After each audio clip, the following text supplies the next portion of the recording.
Fala, meus amigos. Sou Adriano Souza. Fala aqui do canal Orquídeas Nativas. Tô com uma linda planta hoje aqui, um citorpódio nessa rocha aqui. Tá fazendo esse registro aqui pra vocês.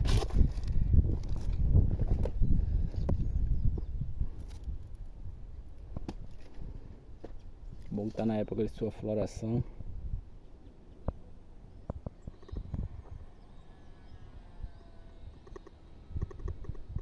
Tamanho dos bulbos desse monstro. Perfume top.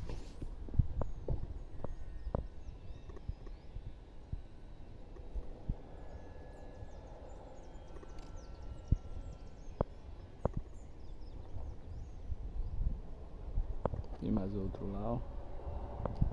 Tem mais alguns ali embaixo.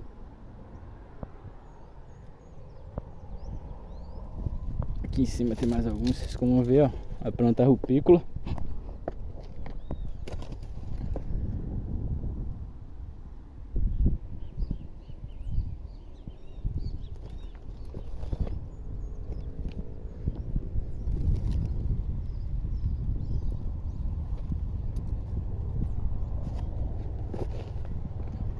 Que linda planta.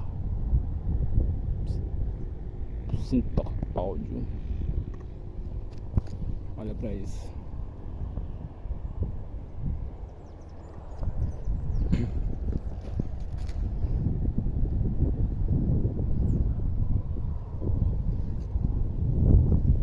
Esse lindo paredão de pedra, ó.